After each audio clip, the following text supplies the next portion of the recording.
Michel? Wow, pourquoi vous criez? Je crie pas. Bah si, vous criez. Bah je m'en rends pas compte. Moi je m'en rends compte, Michel. Je vais parler moins fort. Non mais là on vous entend pas. J'ai du mal à doser. Oui alors peut-être enlevez votre casque anti-bruit. Ah bah oui. Michel, j'ai une idée de société, vous allez vouloir en être. Voilà le dossier, cette fois-ci j'ai un business plan. Eh bah bravo, c'est bien, je lirai ça juste après, tout à l'heure. Je vous pitch le projet. Après, avec plaisir.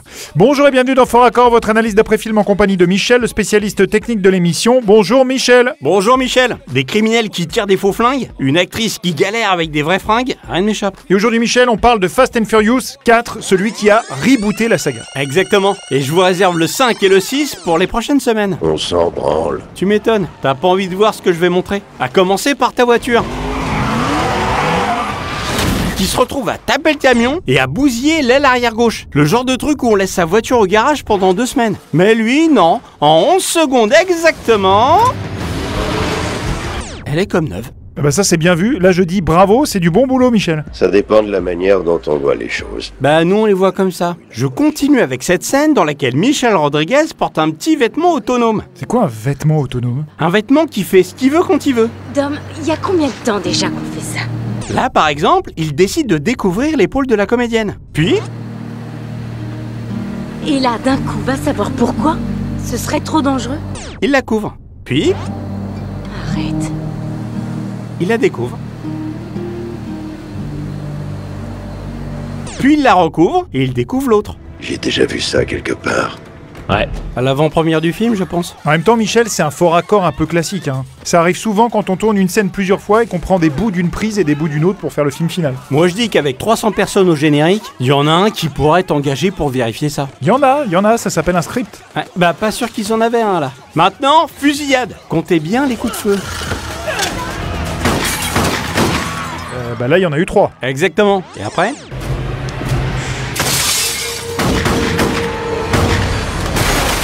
Là il y en a eu 4, ça fait donc 7. Exact. Je reviens un peu en arrière. C'est quoi ça? Ah bien joué, c'est un 6 coups et il a tiré 7 fois donc. Ça dépend de la manière dont on voit les choses. Ah bah non, là c'est mathématique. Et voilà autre chose d'indiscutable. C'est la même scène Michel. Mais c'est pas la même boulette. Et là c'est quoi? Je vous la repasse.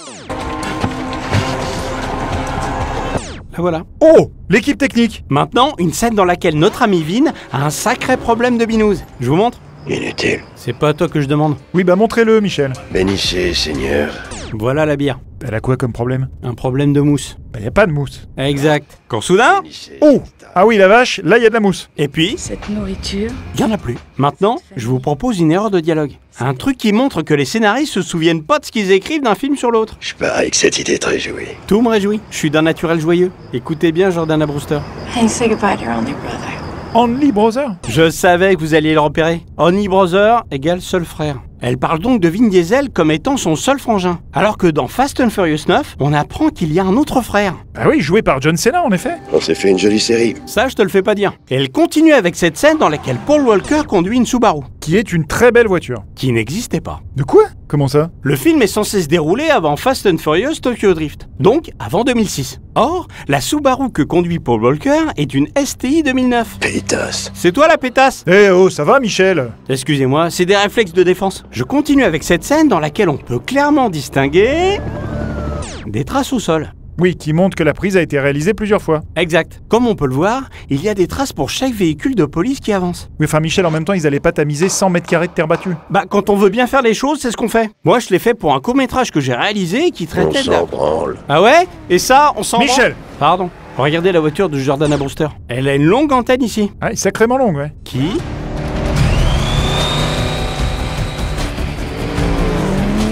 disparaît sur le plan suivant. Je vous la repasse? Bah non, pourquoi? Pour la revoir. Oui, bah là je l'ai vu. Et comme c'est rigolo, je me disais, je la repasse. Bah non. Vaya con Dios. Ouais, vamos à la playa. Non Michel, essayez pas de parler... Bref, voilà, c'est la fin de cette émission, on se retrouve très bientôt pour un nouveau Fort Accord. Et j'aurai du lourd, du très très lourd. Je vous pitch mon idée d'entreprise? Ah oui, c'est vrai, il y a ça. Bah je vais lire votre dossier. Alors, c'est épais, hein. Ouais, Il y a un business plan après. ok.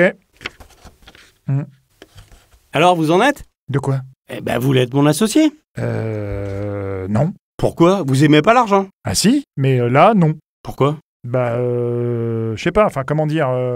comme vous le pensez. Bon, alors déjà, là, dans votre prévisionnel, juste là, vous avez oublié l'URSSAF et les impôts, par exemple. Je comptais rien déclarer. Oui, bah déjà, ça c'est un problème, Michel. Ensuite, votre idée de médicament, c'est quoi? C'est un médicament qui booste la mémoire, fabriqué à partir d'une plante qui pousse dans mon jardin. Ouais, alors déjà, c'est pas légal, et ensuite, si ça marche pas, vous allez vous prendre des plaintes. Aucun risque, je le vends déjà sous le manteau, à des personnes atteintes d'Alzheimer. Pour eux, c'est toujours la première fois qu'ils en prennent. Mais Michel, vous pouvez pas imaginer vous enrichir comme un cochon sur le dos de personnes malades et en quête d'espoir, enfin Michel. Bah, ça s'appelle un laboratoire pharmaceutique.